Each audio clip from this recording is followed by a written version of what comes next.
안녕하세요. 전기과 학생 여러분. 지금부터 기초제도 수업을 시작하도록 하겠습니다.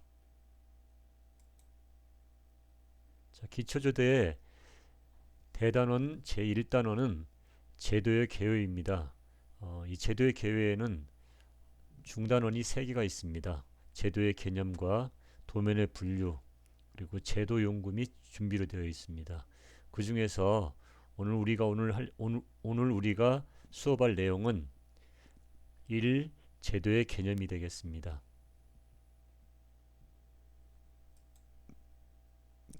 먼저 학습 목표를 이해하고 가도록 하겠습니다. 어, 학습 목표는 여러분들이 크게 보면은 3가지를 오늘 여러분들이 알아주면 되겠습니다. 제도의 역사를 알고 제도의 개념과 목적에 대해 설명할 수 있다입니다. 그래서 오늘 여러분들이 수업을 하면서 중점적으로 볼 내용들은 이 역사라고 하는 것, 제도가 어떻게 발달이 되어 왔는가, 그 다음에 제도의 개념은 무엇인가, 그 다음에 제도의 목적은 무엇인가, 이 3가지의 주안점을 두고 수업을 받으면 될 것 같습니다.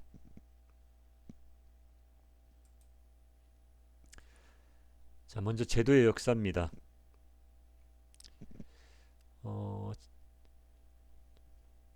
15세기 초에 투영의 원리가 이해가 되었다고 나옵니다.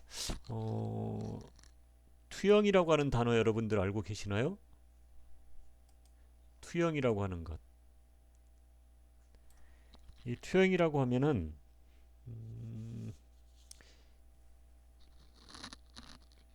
3차원의 물체를 2차원에 표현한 것. 좀 말이 어려운데요.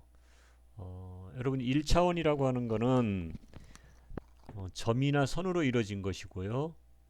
그 점과 선들이 연결시켜 놓으면은 평면이 되죠. 이걸 우리가 2차원이라고 합니다.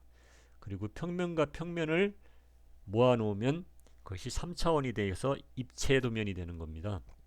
지금 우리가 살고 있는 공간이 이제 3차원이 되는 거죠.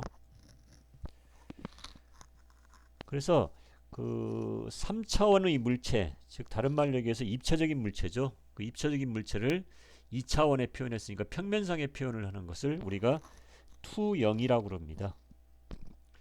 그래서 15세기 초에 입체적인 물체를 평면상에 표현하는 그 투영의 원리를 이해를 했다는 얘기고요. 그리고 15세기 말에 정면도, 평면도, 이건 아마 여러분들이 중학교 제도 시간에 배웠을 겁니다. 정면도가 뭐고 평면도가 뭔지. 정면도는 당연히 앞에서 본 거고요. 평면도는 위에서 물체를 내려다본 것이 되겠죠. 그리고 18세기 말에 제1각법을 이제 사용하기 시작했고요. 19세기 말에 들어가서 미국에서 제3각법을 국가 표준으로 정했다는 얘기예요. 여기서 보면 일각법, 삼각법이 나옵니다. 이 일각법이나 삼각법, 이것도 중학교 과정에서 배웠을 것 같은데요. 이것이 뭔가 하는 것은 나중에 여러분들이 정투상법에 들어가면은 일각법과 삼각법에 대해서 다시 따로 배울 시간이 있습니다. 그렇지만 오늘 조금 이렇게 뭔가는 여기서 한번 하고 가도록 하겠습니다.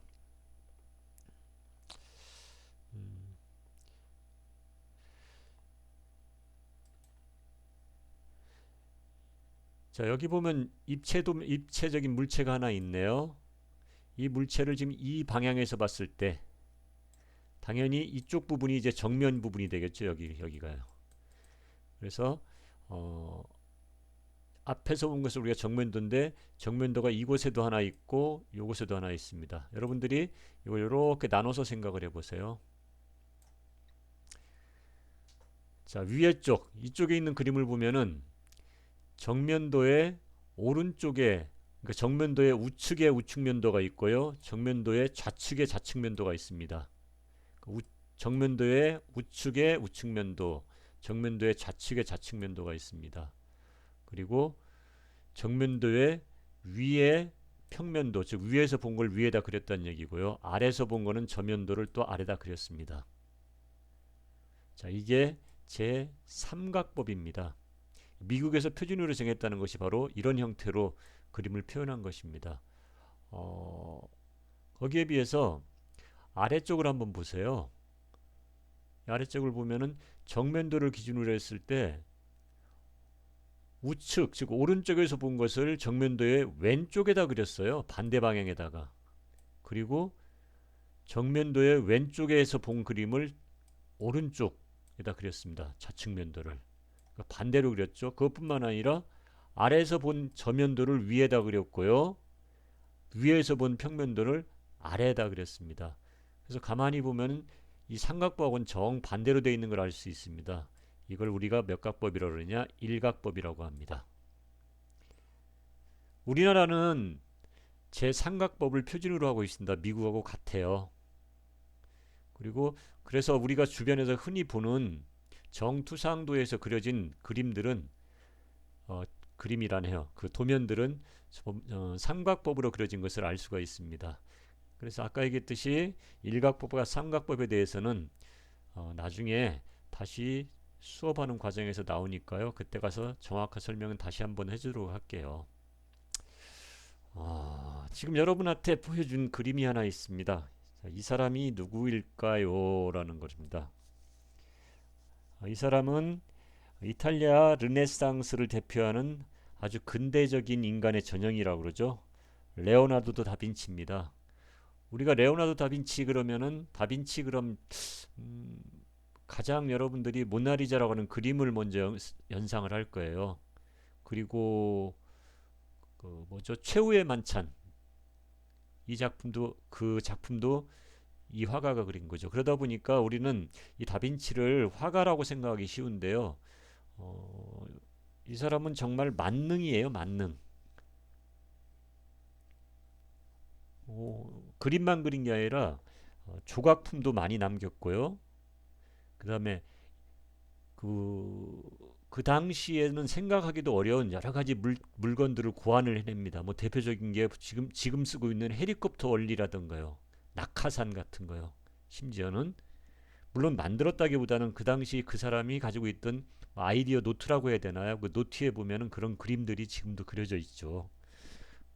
옆에 한번 보면은 이 그림을 한번 보세요. 상당히 뭔가 모르지만 복잡해 보이는 그림이잖아요. 기계 장치가요. 그 당시에 이러한 그림을 그렸다라는 거죠. 르네상스 시대니까 이 사람이 1400년, 500년대 사람이거든요. 그러니까 상당히 앞서가는 사람이었다고 볼 수 있는 겁니다. 뭐 그뿐만이 아니에요. 보면은 건축도 하고요. 또 뭐 식물학자, 해부학자, 심지어는 별자리를 보는 뭐 천문학자, 지리학자, 거기다 음악도 잘했나 봐요. 음악가까지 했다네요. 그러니까 우리가 어떻게 본다면 참 따라가기 어려운 그런 인물이었나 봐요. 우리나라에도 뭐 이 다빈치 정도는 아닐지 모르겠지만은 그 상당히 다방면에서 유능한 분이 있었습니다. 조선 시대 그 정조 시대에 있던 분인데 정약용이라고 하는 분이죠. 우리는 이제 뭐 국사 시간, 한국사 시간에 여러분들은 실학자라고만 이렇게 알려져 있지만은 그분도 마찬가지로 굉장히 그 여러 방면에서 재능이 많았던 분으로 알고 있습니다. 한번 관심이 있으면 찾아보세요. 그분이 단순하게 뭐 선비나 이런 단순하게 뭐 실학자 이게 아니라 그 실질적으로 가장 뭐 대표적인 것이 수원성 그 할 때 보면은 거중기라고 그러죠. 큰 돌 같은 걸 이렇게 들어 올리고 하는 그러한 장치도 그 정약용이라는 사람이 개발을 했거든요. 그러니까 뭐 하여튼 나는 개인적으로 생각할 때 다빈치만큼 훌륭한 사람이라고 생각을 합니다. 물론 이제 나중에 그 종교적인 문제 때문에 뭐 귀양 유배가 돼가지고 귀향을 가기도 하죠.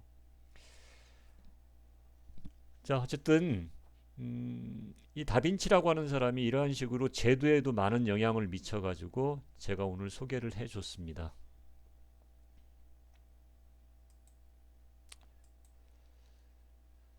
자, 이번에는 제도의 개념이에요. 어,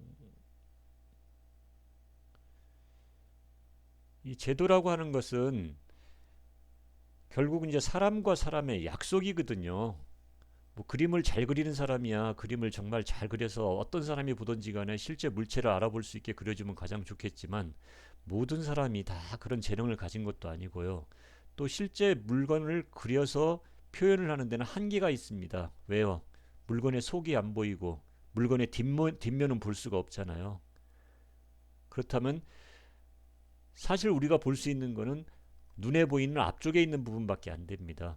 그래서 전반적인 걸 하기 위해서는 어떤 약속이 되어 있는 도면을 만들어야 됩니다. 그래서 의사 전달을 해줘야 되는데 이 도면을 그릴 때는 우리가 세 가지 선과 문자와 기호, 선과 문자와 기호로 도면을 작성을 합니다. 물론 내 마음대로 하는 게 아니라 약속되어 있는 규칙에 따르는 선과 문자 기호죠. 그래서 제도라고 하는 것은 결국 도면을 그리는 건데요. 이 도면을 어떻게 그려야 되느냐? 이것이 제도의 개념이 되는데 물체의 모양과 크기, 재질 등을 정해진 규칙에 따라서 명확하게 도면을 작성하는 작업을 우리가 제도라고 생각을 하면 됩니다. 중요한 건 이거예요. 내 마음대로가 아니라 뭐에 따라서요? 규칙에 따라서. 이때 규칙에 따라서 뭘로 표현을 해야 되느냐? 선과 문자와 기호 이 세 가지를 가지고 규칙에 따라서 도면을 작성해야 된다라는 거죠. 결국 그래서 도면을 작성하는 목적이 이제 무엇이 되느냐라는 건데요. 타인에게 설계된 내용을 도면으로 정확하고 이해하기 쉽게 전달하는 것. 이것이 도면의 목적이 됩니다. 자, 아까 선생님이 수업을 하면서 세 가지 오늘은 주안점을 두고 한다 그랬습니다. 뭐뭐 했었나요? 제도의 역사, 그다음에 제도의 개념, 제도의 목적입니다. 뭐 수업 자체가 이렇게 어렵지는 않았을 테니까요. 자, 그다음에 여러분 이제 우리 책에 보면은 공정관리라는 용어 하나가 나와가지고요. 선생님이 한쪽에 따로 써놨습니다. 공정관리라고 하는 것은 원자재로부터 최종 생산품을 능률적인 방법으로 생산할 수 있도록 공정 및 절차 계획을 세우고 작업을 분배하여 진행하는 것. 그러니까 물건 하나를 생산하는 전반적인 과정을 관리하는 게 공정관리라고 생각하면 됩니다. 그래서 공정관리가 잘 되는 회사 같은 경우는 생산성이 높은 거고요. 그렇지 못하면은 결국 뭐 일하는 시간이나 일하는 사람에 비해서 다른 말로 표현하면 돈을 많이 들였는데 물건 생산량은 줄어드는 적게 생산하는 이런 것이 되죠. 그래서 공정관리가 상당히 중요하고 회사에서도 공정관리를 담당하는 부서가 따로 있습니다. 큰 회사 같은 경우는요. 왜냐하면 이것이 그만큼 중요하기 때문에 그래요. 그래서 이 용어에 대해서 여러분들이 좀 이해하고 알아주기 바랍니다.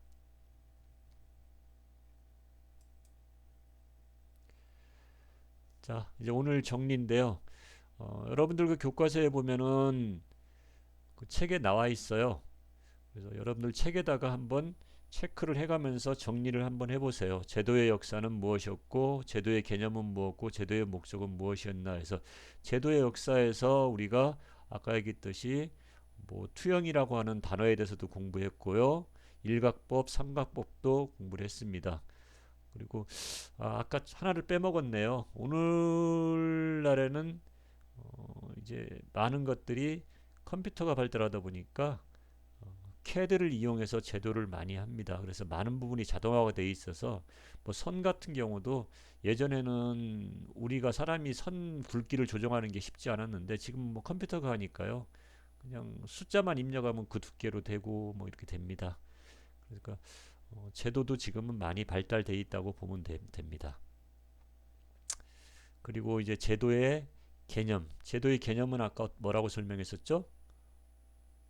예, 어, 약속된 선과 문자와 기호를 이용해서 정해진 규칙에 따라서 도면을 그려서 누가 보든지 그러니까 그 도면을 받는 사람이 그 도면을 쉽게 이해할 수 있어야 된다라는 거였었죠.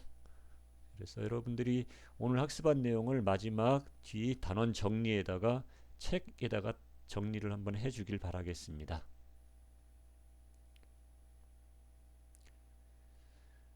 자, 오늘 수업은 여기까지 하고 이제 다음 시간에 다시 여러분 찾아뵙겠습니다. 그동안 코로나19 조심하고 건강하게 잘 지내세요.